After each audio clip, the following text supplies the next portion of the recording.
So now following the news that Stormy Daniels is suing the president over a breach in her hush money contract, Sarah Huckabee Sanders went and did a press conference yesterday, and apparently she did not do a very good job because Donald Trump appears to be very angry at her because of it. Now, according to CNN sources, Donald Trump is upset at Sarah Huckabee Sanders after she brought up the fact that Trump's attorneys had won arbitration that granted a temporary restraining order against Daniels to prevent her from publicly discussing their past affair. Now, Daniels also, her real name is, of course, Stephanie Clifford, and that was on the lawsuit, is suing because, hey, look, Donald Trump, yes, his lawyer, Michael Cohen, offered me $130,000 of hush money. I took it, but it turns out he didn't sign it. Well, part of the agreement is that Michael Cohen signed the hush money agreement, and Donald Trump didn't, and I guess it wasn't required that both of those people sign that agreement.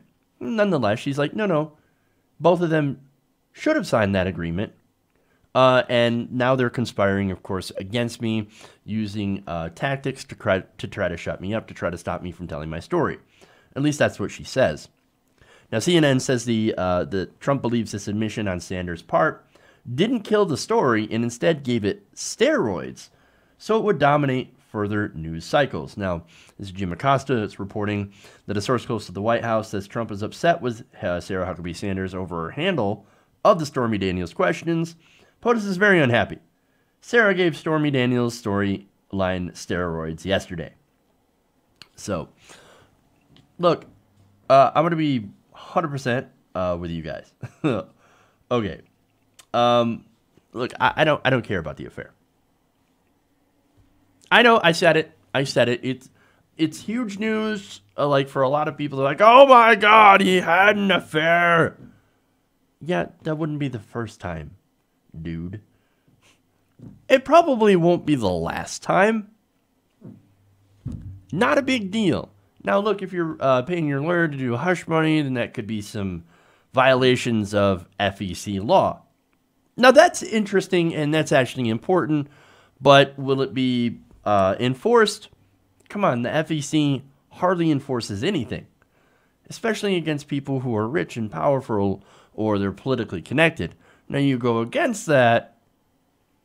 For example, Bernie Sanders, you have Australians coming in and volunteering on your campaign and getting paid by a PAC to do so, or some organization, I should say, not a PAC, organization that pays for it. Well, then you're going to get nailed by FEC fines. Oh boy, they're going to come after you.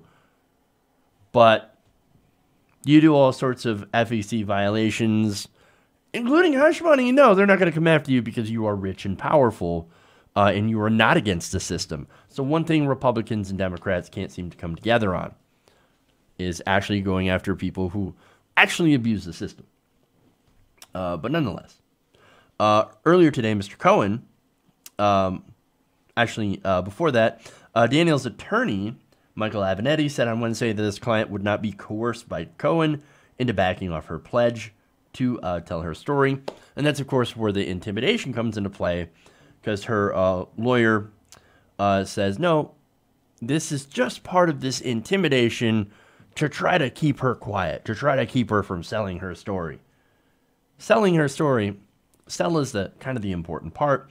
But earlier today, Mr. Cohen, through his attorney, Mr. Lawrence Rosen, so now we've got attorneys that have attorneys, further said that Mr. Lawrence Rosen said further, I'm sorry, this is a quote from Avenatti. Earlier today, Michael Cohen, through his attorney, Mr. Rosen, further threatened my client in an effort to prevent her from telling the truth about what really happened. We do not take kindly to these threats, nor will we be intimidated. Again, I'm going to be really honest. This is about the money. Come on, this is about the money. Look, Stormy Daniels wants to sell her story for more than $130,000. Why? Because there's a lot of media outlets that are very, very interested in this story. Their mainstream corporate media is far more interested in this story than they are about banking deregulation. It's not a sexy story. But when it comes to this is a literally sexy story. And to be honest, look, there is appeal to covering this story because of how unprecedented or how unprecedented it is, how out of the norm this entire thing is. Again, imagine if Obama had done this.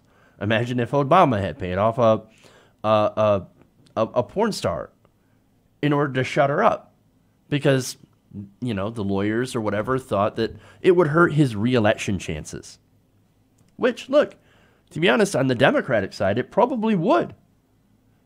I mean, look, how do you take down a politician? What's the best way to take down at least a Democratic politician or somebody who's fighting the power? You go for sex scandals, right?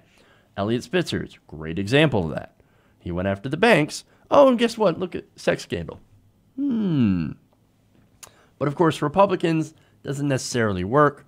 A lot of the Republicans that have been hit with the sex scandals, yeah, sure, they quit maybe. Or they go, look at me, I found Jesus. I have been redeemed. And they buy it. And look, evangelicals, they don't care. They voted for Trump en masse, even with all those different allegations floating around. There are a lot of conservatives that voted for Roy Moore, even with all of their stuff around. So, again, they really don't care. That's why I'm of the mind that this isn't, like, huge. This isn't a huge story, other than the FEC violations, which I actually do care about, because I actually care about rule of law.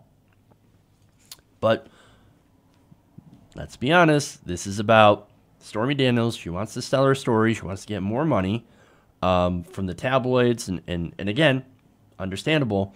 And understandably from Trump, he didn't want it getting out because it might make him look bad, or at least his lawyers didn't want it getting out.